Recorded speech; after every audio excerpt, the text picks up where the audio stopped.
Hey, meaningful movers. Welcome back to Movement Meaning, the podcast where actions have meaning, words have meaning, and we open up the conversations to discover what's your next move. I'm your host, Krystal. In today's episode, let's talk about the power that our beliefs have over our actions. Let's explore the elements or process in which our beliefs are created and can be changed. But you know how it is and what we do. We need to set that theme, so let's go ahead and do that. The word of the day is influence. This word can be applied to various contexts, and I believe today we may go through a few. Ever wonder how the experiences and interpretations of all the things in our world affect how we feel? I mean, that's the foundation of being triggered. It's a great milestone to know why you are triggered, but what happens after that? That's enough of me talking. How about we introduce our guest? And there's no one better to do that than ourselves, Marcy. Why don't you give the people a bit of background about yourself and what you're going to share with us today? Yeah, thank you so much for having me on your show today. I really appreciate the opportunity. So you want me to start all the way at the beginning? Yeah, I love to start at the beginning. You know how people have plot twists. It's up to you, but I like to set the groundwork, Okay. I just want to be clear.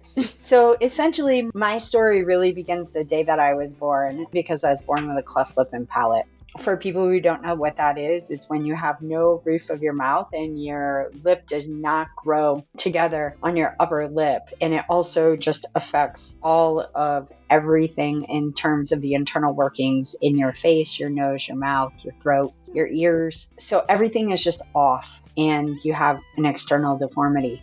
So I required medical attention immediately. Got my first surgery when I was 3 months old and my last one when I was 18. I had over 20 in between that span to be able to look the way that I look and to be able to speak the way that I speak today. So lots of doctors, speech lessons, and everything in between. The first 18 years of my life was full of that. On top of that, we didn't have a lot of resources in my family. My father was an alcoholic. We had no running water and no electricity. At times, all of that was really difficult and very chaotic. When I was living through it, I didn't really know any different. Thought that's just the way, this is just the way we live and this is what we're doing. And it wasn't for a lack of my parents being hardworking. They were definitely hardworking, but we just didn't have anything. Moving along, as I went into middle school and stuff, I knew for a long time before that actually that I definitely did not meet the social norms for sexual orientation. I was attracted to girls instead of boys at a really young age. That messed with me mentally. I was brought up in a Catholic school in a very Catholic family. It just was always in opposition. Who I was and what I was in opposition from what I was taught to believe. And so I just had this idea from a very young age that you just shove everything down and if you don't deal with it, that it's going to go away. And really, by the time I got into middle school, I started experimenting with drinking. And by high school, I was using drugs and drinking pretty heavily. My surgeries were starting to wind down the senior year of my high school. And I had applied to college and got accepted. And I was like, here we go, right? Like things are going to really turn the corner for me and we're going to have some new opportunities. Actually, what happened is I was in a devastating car accident my senior year of high school. And on my way to my after school job, I wasn't drinking or using any drugs or anything like that, thank God. But 3 people lost their lives that day. Oh, goodness. Yeah, and my life was never the same after that moment in time. The only way I knew how to deal with that was to drink and use drugs to escape the pain that I felt. I felt responsible for those people's lives, even though I was not found responsible for their lives or the accident in any way whatsoever.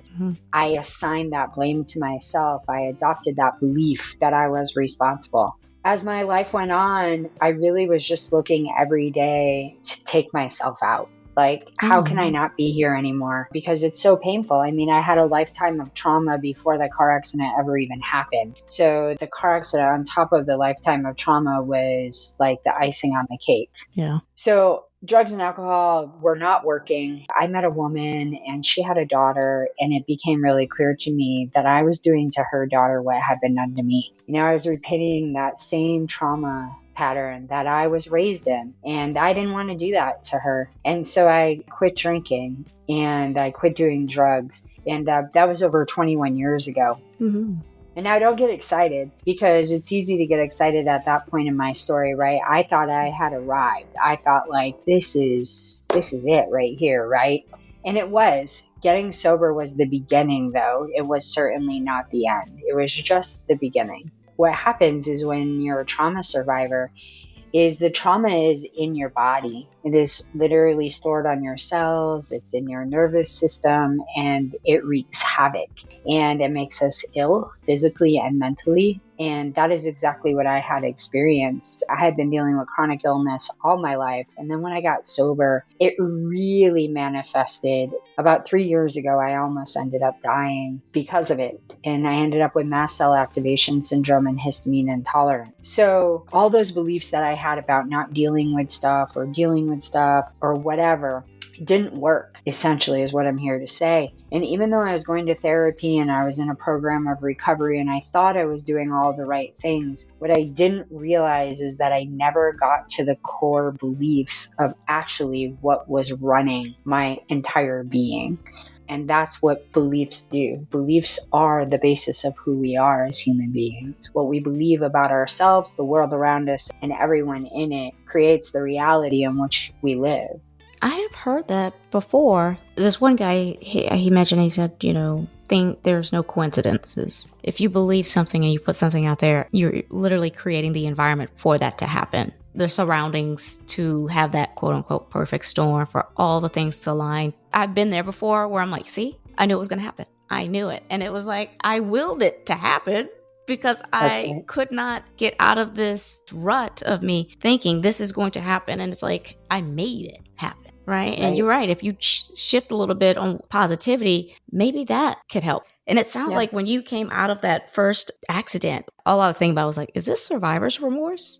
Oh, yeah. Is it? I definitely had survivor's guilt for sure. Like, I didn't think that I deserved to even be alive. Like, even breathe the air that I was breathing. I absolutely felt that way. And also there's this thing, and a lot of people, I don't hear many people talk about it at all, but it's this thing called moral injury. And moral injury is sort of, it's a bit of an abstract concept, but I didn't find out about it until probably about 5, 6, 7 years ago. And boy, if I would have known about this, when I was in therapy and all of that, when I first started trying to unpack all of this, it would have been really helpful. But moral injury is something that they're starting to put words to. And what it is that when we are a principled human being, when we have core values and beliefs about who we think we're supposed to be in the world, right? Like one of my core values is to never cause harm to anyone, right? Never cause harm to another human being, another living being, right? That's the way I live my life. So when the accident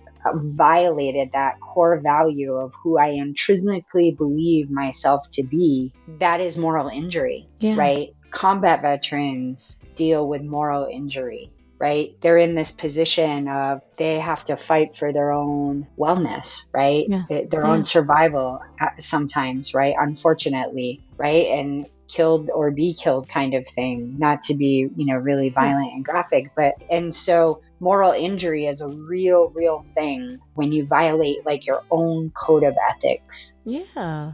That's what it's so interesting is that we have like the law, right? The legal part of what we should adhere to, but then we also have our own personal code. Like you said, your own ethics that are at times even more stringent than those. So let's get into this. So how is this as far as our beliefs creating our thoughts and our thoughts create our feelings? Yeah. That's a process, right? Now, one leads to the other? Yeah. You may not suspect it at first, right? Like it's something that you really have to work at and pay attention to. So the first thing is it requires the practice of mindfulness or awareness, being in the present moment, however you want to call it, whatever feels comfortable for you. But you have to become aware of what it is that you're thinking. That's really the first step. A belief can be as simple as something you think over and over and over and over again, right? Like, I'm not worthy. I don't belong. For me, it was, I'm not safe. I never felt safe anywhere in the world. Like, nowhere in the world did I feel safe ever. Physically, emotionally, all of that? Yeah, definitely not physically, for sure, 100%. Oh, wow. Yeah. Yeah. What happens is we have these beliefs, and our beliefs are created really mainly in the first 7 years of our lives, right? The first 7 years of our lives, our brain operates in a theta state, which is a really slowed down brainwave pattern. And that's what allows us to be able to develop and learn the way that we need to. But that slow brainwave state is the same brainwave state right before you fall off to sleep. And sometimes you'll, jerk yourself awake. Yeah. That's the same brainwave state, right, as theta. And that is also the same brainwave state that they use to hypnotize people, because you can access the conscious mind and the subconscious mind at the same time. So from 0 to 7 years old, we are all in a theta state. So that means that every experience that we have, every emotion that we feel, every word that is said to us, everything that we experience is taken in and stored in the subconscious mind. Now, get ready. So this is where it becomes really important. Today, every day, 95% of all the thoughts that we think come from the subconscious mind. So from 0 to 7, your subconscious mind is being programmed, right? Yeah. So to speak. Yeah. And now today, even at 48 years old, 95% of everything I thought today came from my subconscious mind, which was programmed in the first 7 years of my life. Oh, wow. I like how you drew the parallels between jerking yourself up from sleep and being in that particular state of the drift. Yeah. We have so many dreams. We've all even had like the weird dreams, and you've woken up and kind of said, what was I dreaming about? That was so awkward.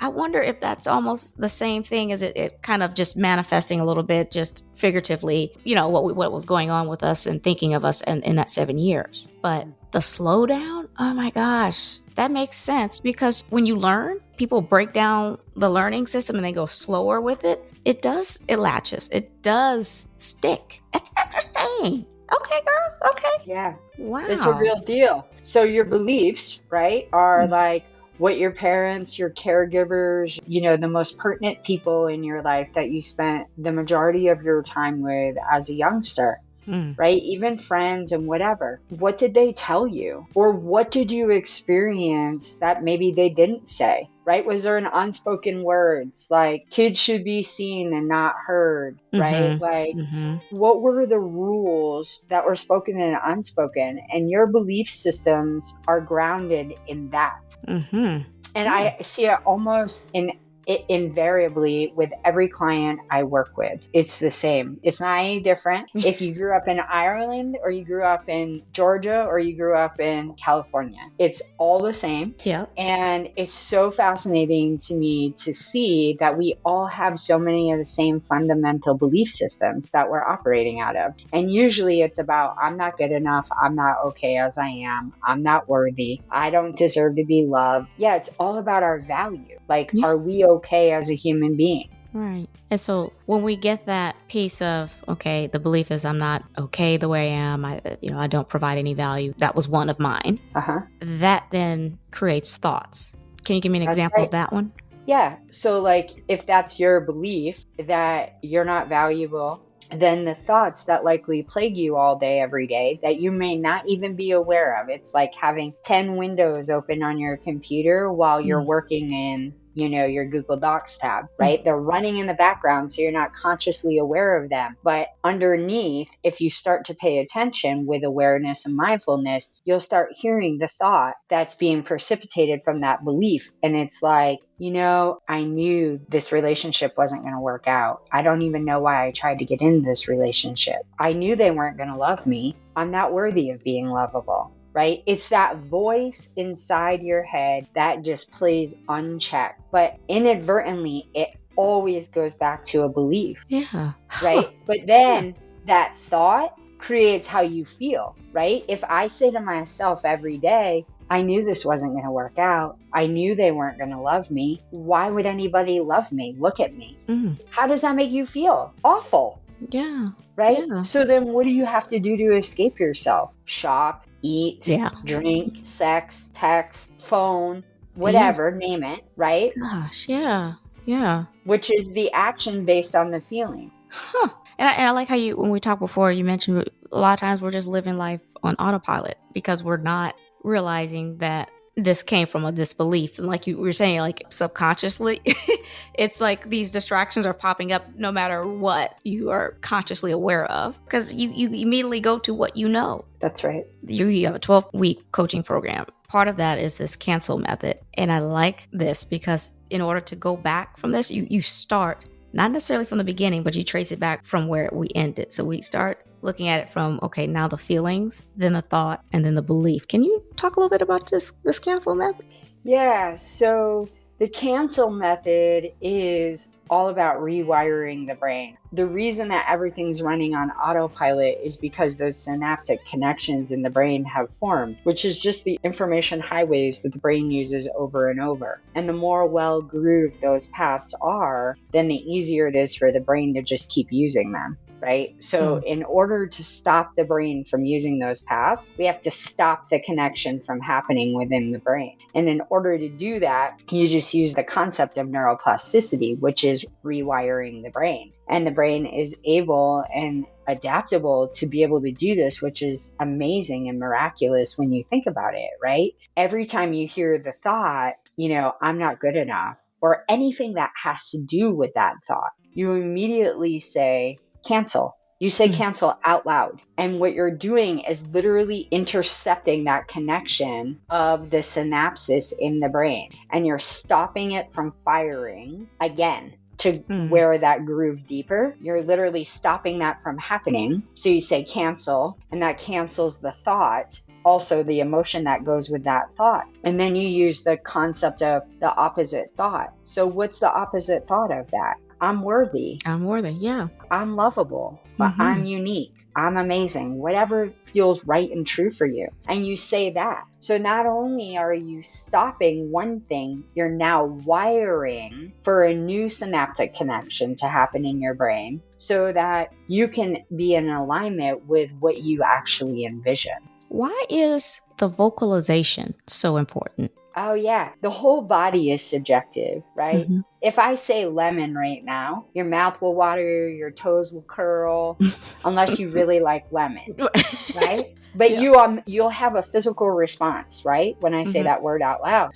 And that's because the body is subjective. The body doesn't know if there's lemons in the room, on the roof, next year, what? But it's just drawing an association. So when we say it out loud, then you're giving the nervous system context to create orientation in time and space. Otherwise, the nervous system is listening to the brain all day long. There's no interruption in that pattern. Saying cancel inside your head, the nervous system doesn't register that, right? Because it listens to the chatter all day anyway. So it's in vocalizing it that it allows the nervous system to recognize, oh, this is a different time and space. Yeah. I like that because when we first talked, I was like, why would you use the term rewire? What do you mean? That's where you're like, oh, because it's neural pathways. And the reason that I brought up the vocalization is because there are a whole lot of people that do not want to talk, right? Like they don't like talking. They want people to assume or perceive, right? They take these cues that I'm doing and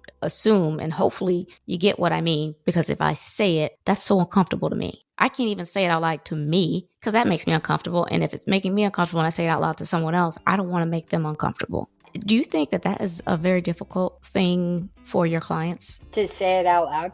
Yeah. Yeah. It's really fascinating that you brought that up. I don't know that anyone's really said it, but when I tell them they need to say it out loud, people are like, for real? That's what I'm asking. Yeah.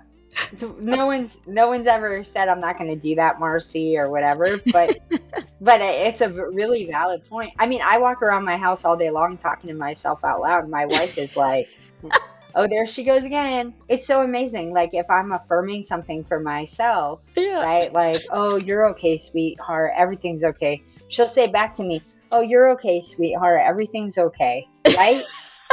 Yeah. That's cool. Yeah. We've just learned that it's important. Yeah. I like this. Now you mentioned raising the frequency in the body using the core method. What's the core method? Yeah. So this is the doozy of the doozy. When we go through trauma and really through life experience, when things are difficult for us, then those experiences have lower frequencies, and those lower frequencies stay in the body. Mm-hmm. As those low frequencies stay in the body, that lowers the overall frequency of the body. And the body has to be at a certain frequency in order to function in health and wellness. As those experiences accumulate over time, then it lowers the frequency in the body, and then we start to see patterns of disease and illness, mental, physical, emotional, all sorts of stuff. Really, anything you have, MS, cancer, it doesn't matter what the label is, it's all a lowering of frequency in the body. It's important to change the frequency of your body. Mm-hmm. And how you do that is you have to start with your thinking. You have to start with the thinking. Nothing's going to change. If you're still having these really negative thoughts all day long, it would be impossible for you to raise the frequency. So you have to start with the cancel method. And then you have to learn how to regulate your nervous system. And then raising your frequency is really based on being a different person than you've ever been in your life. You have to be an entirely different person. Yeah. Right? From all the experiences I had in my life, I was quick to anger. I was irritated. I was agitated. I was frustrated. I was closed off and shut down. So raising my frequency is living the exact opposite of the way I used to live, literally. Yeah. So that means I have to figure out how to open my heart. I have to learn how to be joyful, grateful, engaged in my life, see things in awe rather than, oh, this is mundane. I did this yesterday, right? Like start to see the wonder and awe of life. It's a whole process to change the frequency of the body, but it's absolutely possible because I've done it. That's how I healed my body. Yeah.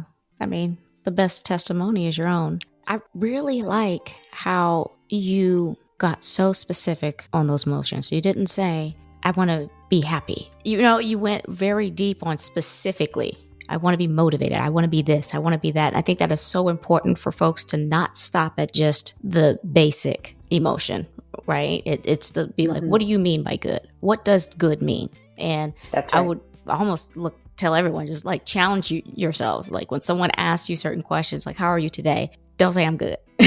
Say specifically what it is.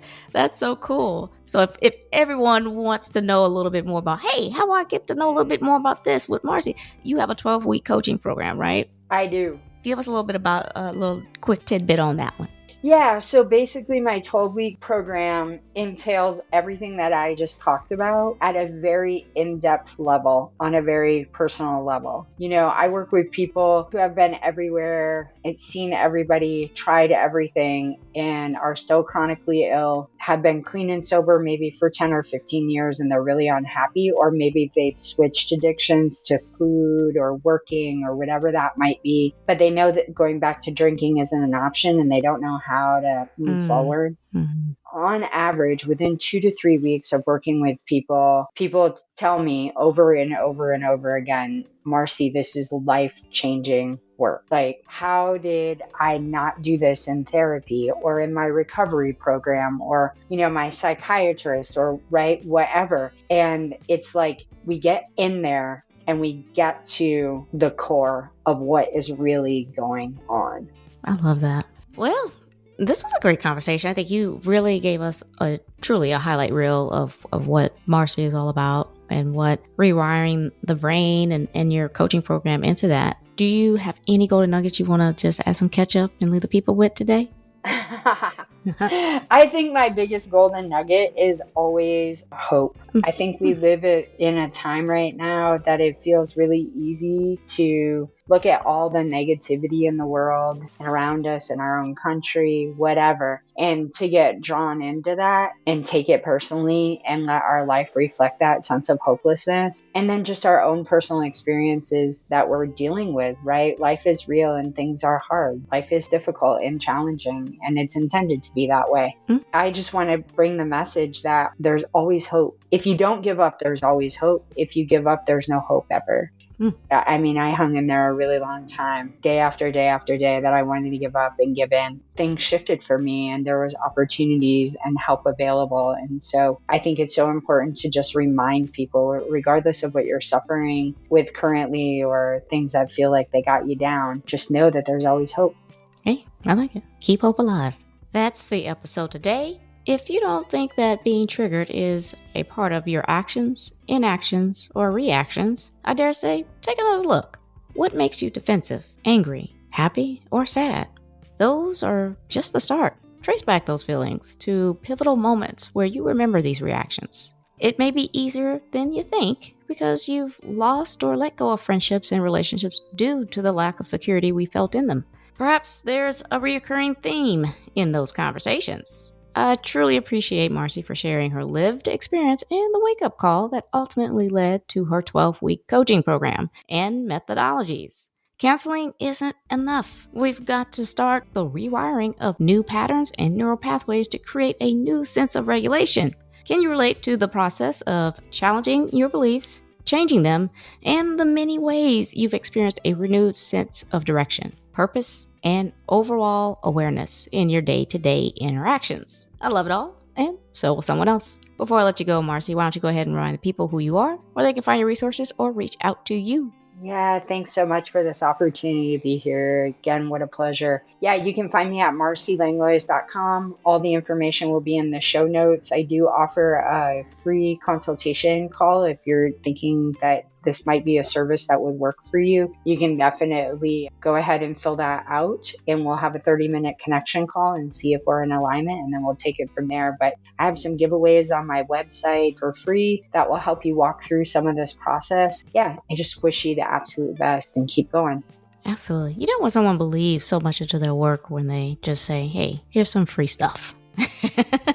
I love it. Helping folks anyway. I'll make sure to include all of Marcy's resources and connections in the episode description, as well as on my website's resources page, movingwithmean.com. Make sure you guys subscribe to the show, Moving With Me in the podcast, and tap that alert bell so you know when these episodes drop. I'm on Apple Podcasts, Amazon Music, Spotify, and YouTube Music. Please share, like, repost, and follow. Tag someone. We are creating a community. Quick housekeeping before you go. Follow me on Instagram at movingwithminnie82 and on Pinterest at Author KB Clark. Also, connect with me on LinkedIn. I do dabble in TikTok at Krystal B. Clark. My Etsy store has some handy dandy digital downloads. Lastly, run over to my YouTube channel and have a look or two. Links are in the episode.